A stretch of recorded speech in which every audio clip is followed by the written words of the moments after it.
Welcome to a deep dive into a world you might not even know exists. Mm. Money laundering, but not the kind with duffel bags and dark alleys. Right. We're talking about money laundering through the markets, Yeah. MLTM. Yes. And trust me, it's way more sophisticated and potentially more damaging than you might think. It's like a financial chameleon, Well, blending dirty money seamlessly into the legitimate flow of the global economy. and to guide us through this labyrinth, we have the January 2025 report from the UK's Financial Conduct Authority, the FCA. Yeah. Think of them as the financial detectives, and this report is their case file. A dense document, but it's packed with insights into how criminals are exploiting the very systems that drive our economies.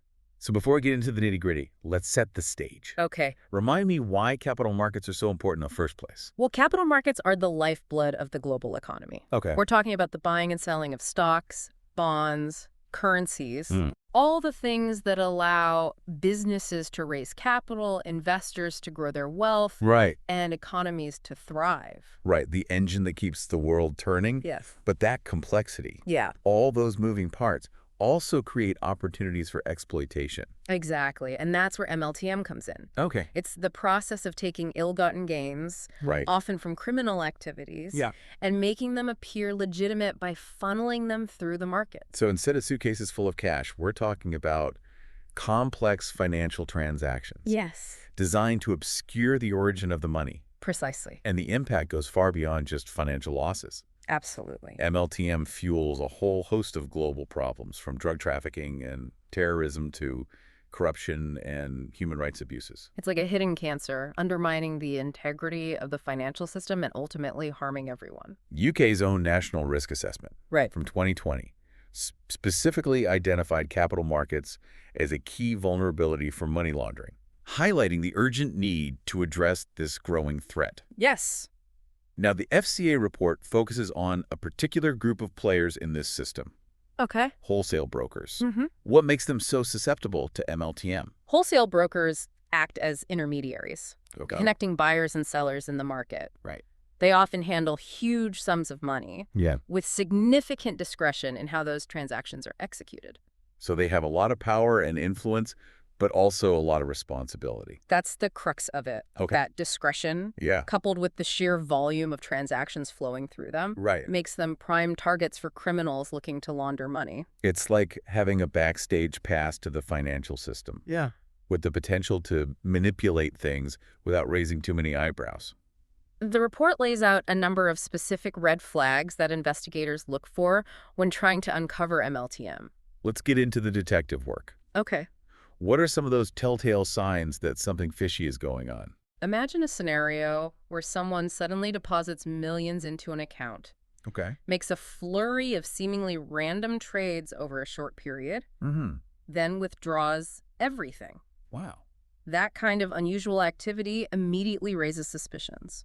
So sudden large transactions, especially those with no clear investment strategy, Yes. are a big red flag. Another warning sign is rapid or unexplained changes in client details, Okay. like addresses or company names. It could indicate an attempt to obscure the true identity of the individuals involved. It's all about peeling back the layers and seeing if the information adds up. And then there's the classic tactic of using complex company structures with opaque ownership. Right. These labyrinthine networks are often designed to hide the true source of funds and make it incredibly difficult to trace the money trail. It sounds like a shell game, moving money between various entities to make it disappear. Exactly. Okay. And the FCA report goes beyond theoretical explanations and dives into some real-world case studies that bring these red flags to life. Okay, I love a good story. Okay.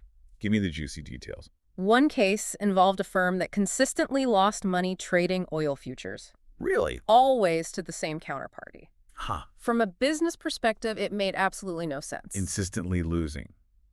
That sounds more like intentional money transfer than actual trading. Precisely. Well. And that's exactly what it was, a classic money pass scheme where funds were shuffled between multiple participants to disguise their origin. Clever, but clearly not clever enough to fool the investigators. Another intriguing case involved a network of seemingly small UK companies that were suddenly trading massive volumes of non-UK bonds. Okay. Their reported turnover was tiny compared to the scale of their trading activity, a huge mismatch that raised immediate red flags. Again, it's about looking for inconsistencies between what a company claims to be doing Yes. and their actual financial behavior. And when they dug deeper, investigators found connections between these companies through shared addresses, auditors, even employees, suggesting a coordinated effort to move money and create an illusion of legitimacy. Classic money laundering tactics. Yeah. Hiding in plain sight within the complexities of the market. These cases highlight the painstaking detective work involved in uncovering MLTM. Yeah. It's about analyzing vast amounts of data, connecting seemingly disparate dots, and piecing together the puzzle to expose these elaborate schemes. It sounds like financial forensics, combing through the evidence to unravel the truth. It is, and it's crucial to remember that behind these intricate schemes, Right. there are real victims. Yeah. MLTM fuels a dark underbelly of criminal activity that causes immense harm globally. Right. This isn't just a victimless financial gain. No. It has far-reaching consequences. Absolutely. It undermines the integrity of financial systems, erodes trust in markets, and ultimately harms everyone. Yeah. But the good news is that there are dedicated individuals and organizations working tirelessly to fight back. Let's move on to the countermeasures then. What's being done to combat this constantly evolving threat? The FCA report outlines a multi-layered approach. Okay. Starting with robust systems and controls that firms need to implement to protect themselves and the market as a whole. Let's break down those defenses. Yeah. Starting with the foundation business-wide risk assessments. It all begins with understanding your own vulnerabilities. What are the specific MLTM risks our business faces, given our clients, our products, and our geographic reach? It's about knowing your weak spots so you can share them up. Exactly, and it's not a one-time exercise. Right. These assessments need to be ongoing, constantly adapting to the criminal's evolving tactics. Next up, we have customer risk assessments. Yes. This is where things get personal, right? Absolutely. Okay. It's about assessing the risk associated with each client Yeah. and tailoring due diligence accordingly. So a high net worth individual from a high-risk jurisdiction might warrant a closer look than, say, a local pension fund. Precisely, and it involves looking at a variety of factors, such as their industry, their transaction history, any links to politically exposed persons, Right. PEPs as they're known. PEPs, folks with power and influence who might be more susceptible to corruption. You got it. The FCA stresses going beyond ticking boxes and truly understanding your clients, their businesses, and where their money comes from. If something smells fishy, it probably is. That's a good rule of thumb. Yeah. The report even includes an example of a firm that got an alert because a client's funds didn't match what they'd claimed during onboarding. Oh, really? Turned out to be a legitimate investment strategy. Okay. But it highlights why ongoing vigilance is crucial. Connecting the dots and seeing the bigger picture. Absolutely. And that leads us to another key area. Yeah. Transaction monitoring. This is where technology really comes into play, right? You bet. We're talking about systems that can flag unusual or suspicious trading activity in real time. So if someone suddenly starts trading massive volumes of a stock they've never touched before, the system would raise a red flag. Exactly. But technology is only part of the equation. Okay. The report emphasizes the need for human expertise to analyze those alerts, investigate further, and determine if there's genuine cause for concern. Because context is everything. Yes. A seemingly odd transaction might have a perfectly valid explanation. Precisely. And that's why collaboration is so important. Okay. We need transaction monitoring teams, trade surveillance teams focused on market abuse, and even front office staff who have direct contact with clients all working together. It takes a village to fight financial crime. You could say that. The report encourages firms to break down those silos, share information, and build a more robust defense against MLTM. It's a constant arms race, isn't it? As criminals get more sophisticated. It is. So too must the methods for stopping them. Exactly. It's a fascinating and ever-evolving challenge. But we've covered a lot of ground already. And we'll need to continue our exploration in part 2. Stay tuned, because next time we'll dive deeper into the tools and strategies being developed to combat this ever-evolving threat. Welcome back to our deep dive into the world of money laundering through the markets. Where we're picking up our investigation into the cat and mouse game Oh, between those trying to clean dirty money and those trying to stop them. And last time we laid the groundwork, exploring how MLTM works Right. and the red flags that can expose these intricate schemes. Yes. We also touched on the importance of robust systems and controls that firms need to have in place to protect themselves and the integrity of the market. But even the most sophisticated systems are only as good as the people using them. That's true. Which brings us to the critical role of training. You can have all the fancy technology in the world, but if your staff doesn't know what to look for or how to use those tools effectively, it's all for naught. It's like having a state-of-the-art security system, but forgetting to set the alarm. The FCA report is very clear on this point, emphasizing that effective training is absolutely essential in the fight against financial crime. They found that while most firms do provide some level of annual training on financial crime, the quality and depth of that training varies widely. Some firms are doing a much better job than others at equipping their staff with the knowledge and skills they need to be effective financial crime fighters. So what separates the good from the bad when it comes to training? What are some of the best practices that the FCA highlights? One key recommendation is tailoring training to the specific roles within a firm. Okay. A compliance officer needs a different set of knowledge and skills than a frontline broker, for instance. That makes sense. Yeah. It's about giving people the tools they need to do their specific jobs effectively, rather than a generic one-size-fits-all approach. The report also stresses the value of using real-world case studies to bring those red flags to life, just like we discussed earlier. It's one thing to read a dry list of warning signs in a manual. It's another to see how those red flags actually played out in a real case. Exactly. It's much more engaging and memorable for staff when they can connect the dots and see the practical implications of what they're learning. Like, okay, if I see this specific pattern of behavior, alarm bells need to be ringing. Precisely. And it's not just about initial training. Right. The FCA emphasizes the importance of ongoing training because, as we've discussed, the methods used by criminals are constantly evolving. It's a never-ending game of financial whack-a-mole, Right. trying to stay one step ahead of the latest schemes and tactics. A very apt analogy. And it's not just about keeping up with the latest trends. Okay. It's also about reinforcing good practices, Right. reminding staff of their responsibilities, and fostering a culture of vigilance throughout the organization. Because even with the best technology in place, human judgment is still crucial. Yes. It's about empowering staff to be the first line of defense.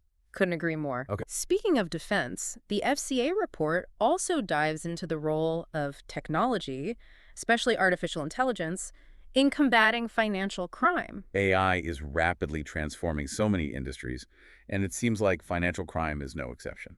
AI has the potential to be both a powerful tool for good and a dangerous weapon in the hands of criminals. So it's a double-edged sword. It is. How are criminals using AI to their advantage? Criminals are using AI to develop increasingly sophisticated schemes. Oh, wow.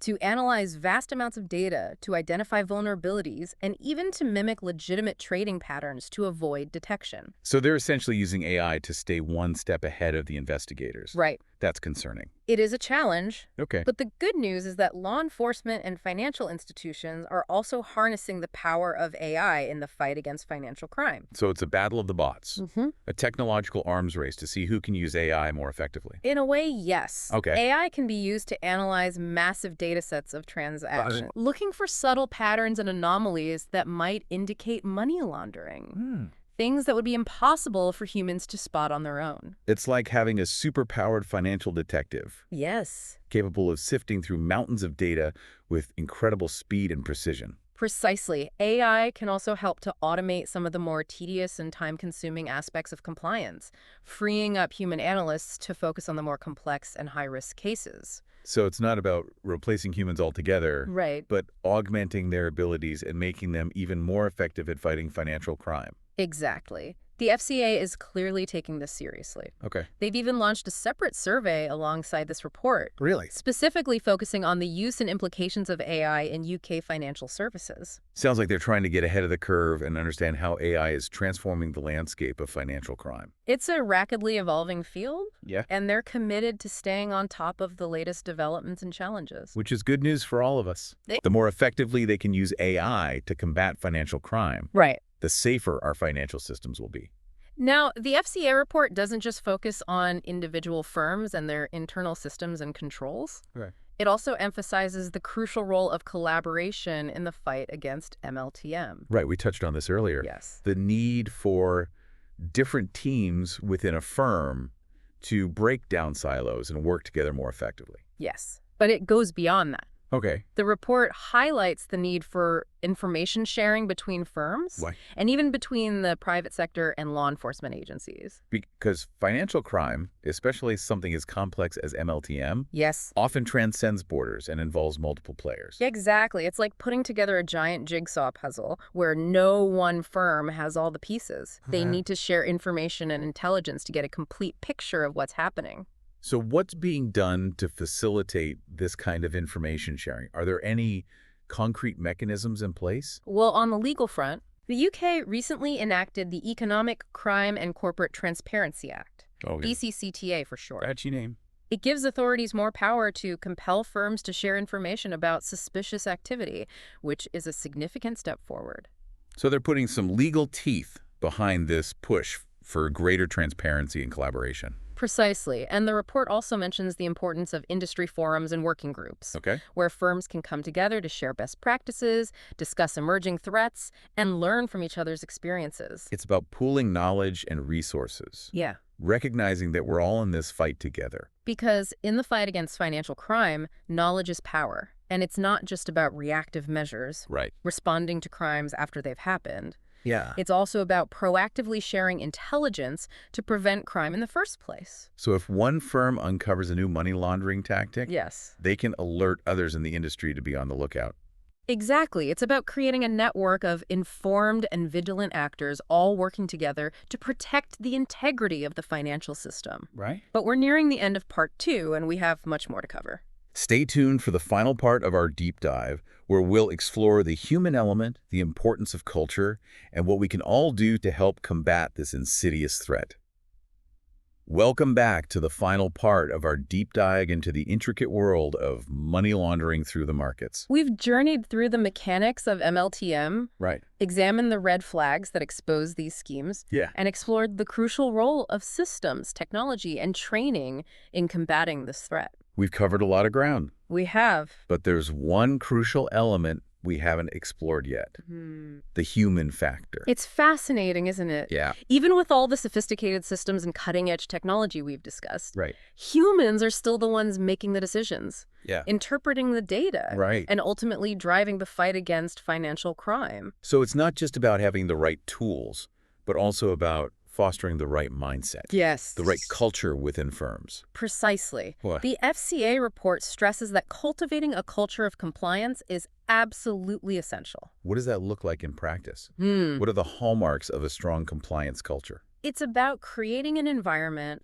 where everyone, Okay. from the CEO to the newest intern, Right. understands the importance of preventing financial crime. So it's not just a box-ticking exercise. Right. It's about genuinely believing in the importance of ethical conduct. Exactly. Yeah. It's about empowering employees to speak up if they see something suspicious, Hmm. knowing that their concerns will be taken seriously. And it's about rewarding ethical behavior, Yes. making it clear that integrity is valued and celebrated within the organization. You hit the nail on the head, Okay. and it all starts at the top. Right. Senior management needs to set the tone. To demonstrate their unwavering commitment to compliance through their words and, more importantly, their actions. Leading by example, walking the walk, not just talking the talk. Precisely. Okay. Investing in the right resources, Yeah. providing comprehensive training, Ah. establishing clear channels for reporting concerns. Right. These are all tangible ways for leaders to demonstrate their commitment to a culture of compliance. So it's about creating an environment where compliance is everyone's responsibility, Yes, not just something that the compliance department handles in isolation. absolutely. Okay. And when firms get this right, the benefits extend far beyond just mitigating financial crime risks. What kind of benefits are we talking about? A strong compliance culture can contribute to a more ethical and sustainable business overall, Right. one that's less vulnerable to reputational damage, regulatory scrutiny, and financial losses. So it's not just about avoiding negative consequences. No. It's about creating a positive ripple effect Mm. that strengthens the business as a whole. Couldn't have said it better myself. Okay. It's about doing well by doing good. Yeah. recognizing that ethical conduct is not just a moral imperative, but also a smart business strategy. And it's not just about the individual firm. Right. When the entire industry embraces this culture of compliance, Yeah, it creates a stronger and more resilient financial system for everyone. exactly. It's a win-win situation for businesses, Yeah. for investors, for society as a whole. Now, building this kind of culture takes time and effort. It does. It's not something that happens overnight. You're right. Yeah. It's a journey, not a destination. Right. But the FCA report offers some valuable guidance for firms looking to embark on this journey. What are the key takeaways? Communication is paramount. Okay. Firms need to clearly articulate their expectations, Yeah.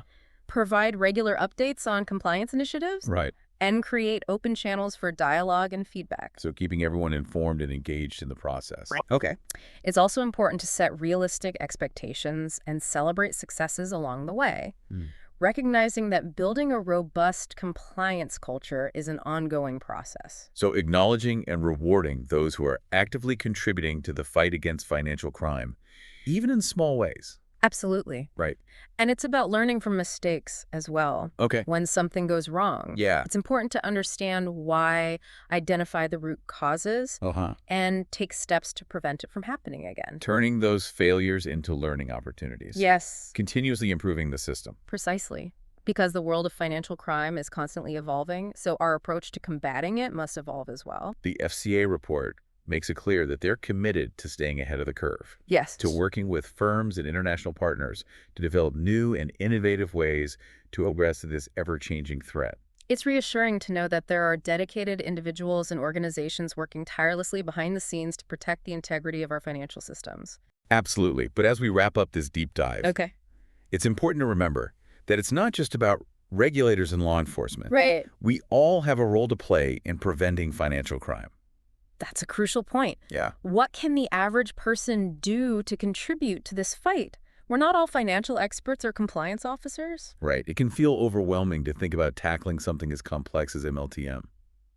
But there are simple things we can all do. Okay. Educate ourselves about the risks. Yeah. Be vigilant about our own financial dealings, and report any suspicious activity to the authorities. So being informed, being aware, and being proactive. Exactly. And remember, if something seems too good to be true, Yeah. it probably is. That's a good rule of thumb for life in general. It really is. So to recap our deep dive into money laundering through the markets, Okay. let's highlight a few key takeaways. Fire away. First and foremost, Yeah. MLTM is a real and growing threat, not just a plot device in a Hollywood thriller. Right. It's happening right now, impacting the very systems that drive our global economy. And the consequences are far-reaching, They are. fueling criminal activities, undermining trust, and ultimately harming us all. Secondly, the methods used by criminals are constantly evolving, Right. becoming more sophisticated and technologically driven. Yeah. So we need to be vigilant, adaptable, and committed to continuous learning. It's an ongoing challenge that requires constant innovation and collaboration. Thirdly, the fight against MLTM requires a collective effort, Right? a partnership between firms, industries, regulators, and law enforcement. Okay. We need to share information, Yeah. learn from each other, and work together to build a more resilient financial system. It's a global challenge that demands a global response. And finally, it's not just about systems and technology, Right. it's about people. Right. About fostering a culture of compliance where ethical conduct is ingrained in the fabric of every organization. Because ultimately, it's our collective responsibility to protect the integrity of the financial system. Couldn't have said it better myself. Right, yeah. We've explored the complexities of MLTM, Yeah. the risks it poses, and the multifaceted efforts to combat it. Right. I hope you found this deep dive informative and thought-provoking. I know I did. It's been a fascinating journey, Good. shedding light on a world that most people are unaware of. And if you're interested in learning more, Yeah? I encourage you to visit the FCA's website, Okay. www.fca.org.uk.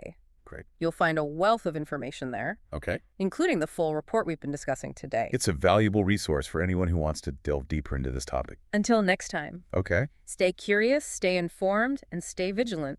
The fight against financial crime never ends, Yeah. and we all have a part to play. That's a great note to end on. It is. Thanks for joining us on this deep dive into the world of money laundering through the markets. It's been a pleasure.